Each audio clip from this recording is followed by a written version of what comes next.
Hello, BookTube. A very hot and humid day here in Boston. Reminds me of India.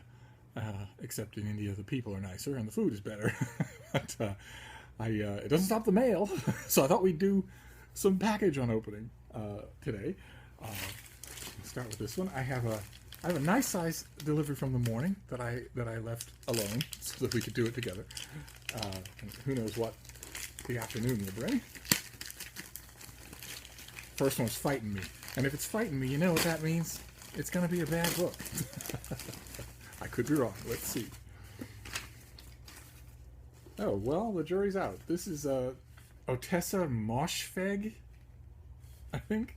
The author of Eileen, a book that caught on in the critical circles just recently. This is a collection of short stories called Homesick for Another World. Oh, which comes out in January. My first 2017 book on camera. How nice. As you could probably see coming, I was one of the critics who was not impressed with Eileen. So I'm not looking at this thing and going, oh my god, the second coming of Jeebus. But I'll still read it and see. Alright, so next. They're Playing Our Song. A memoir by Carole Sager. No idea who that is. She's written more than 400 songs. She's received an Oscar, 2 Golden Globe Awards, and a combined 15 nominations, including a Grammy win for Song of the Year. Well, that's more than I've ever done. She recorded 3 solo albums, and with Marvin Hamlish wrote the hit Broadway musical They're Playing Our Song, hence the title.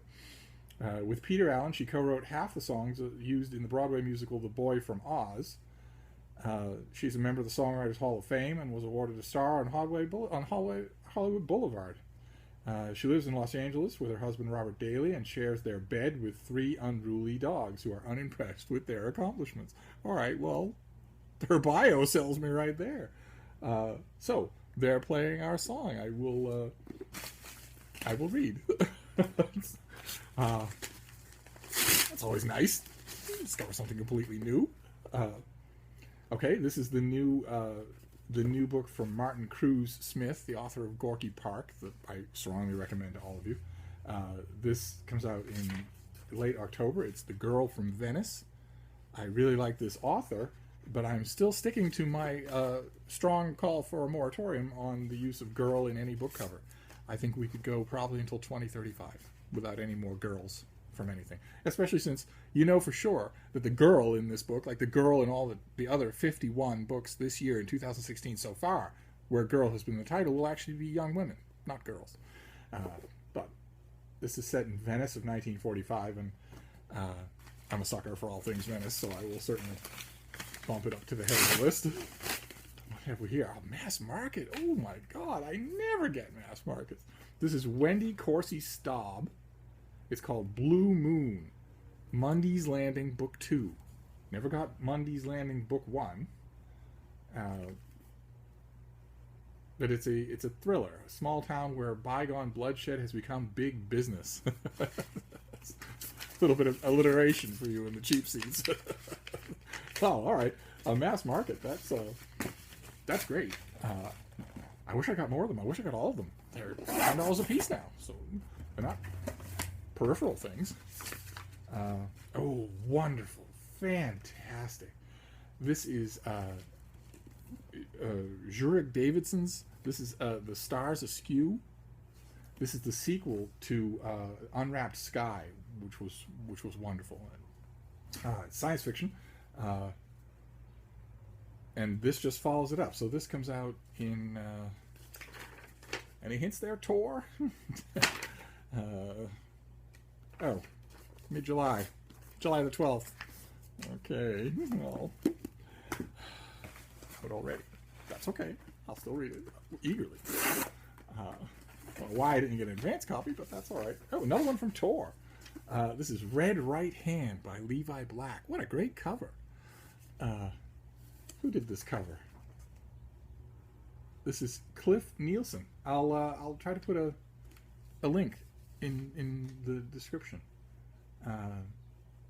The author has tattoos right up to his earlobes, and he's looking off portentously into the sky. So what is this? Charlie Tristan Moore isn't a hero. She's a survivor. Already wrestling with the demons of her past, she finds herself tested as never before when she arrives home one night to find herself twice. And to find herself under attack by 3 monstrous skin hounds straight out of a nightmare. Just as hope seems lost, she is saved by a sinister man in black, all in caps, dressed in a long dark coat that seems to possess a life of its own, and wielding a black-bladed sword in his grisly red right hand. Okay, all right. Of course, the author doesn't have to write the cover jacket copy, although they do tend to approve it. Man in black, in caps, finds herself under attack and saved. Okay, well, this comes out next week. And we'll have to hope that it's better than its press. So let's see here. What's next? Very nice. Pound for Pound. A story of one woman's recovery and the shelter dogs who loved her back to life by Shannon Kopp. Oh my, read it just for the cover. I've actually been there. I've actually been saved by dogs on multiple occasions. So this also comes out next week and has a note to me, which is not the sort of thing. It's a Hallmark card. It's not the sort of thing that a grunt in the mailroom usually does. That's odd. Oh, very nice. Okay, wonderful. I think perhaps in slow increments, my fame as the world's foremost champion of dogs is spreading. Either that or it's just an exceptionally nice author. Alright, so getting near the end here. Our Numbers Real by Brian Clegg. I certainly wish they weren't. Oh, God. The uncanny relationship of mathematics and the physical world. Comes out in early December, to say the least. I am not the target audience, but I think I requested the book. I always read these things anyway, even though math and I sort of are ships parting in the night.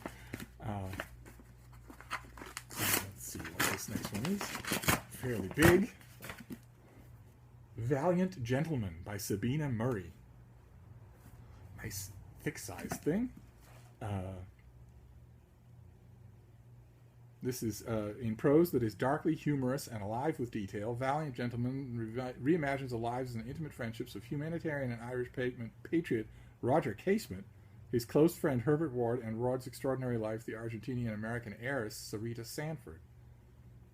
Valiant Gentleman takes the reader on an intimate journey from Ward and Casement's misadventures in the Congo, where, among other things, they bore witness to an Irish whiskey heir's taste for cannibalism, to Ward's marriage to Sarita and their flourishing family life in France, to Casement's covert homosexuality and enduring nomadic lifestyle, floating between his work across the African continent and involvement in Irish politics.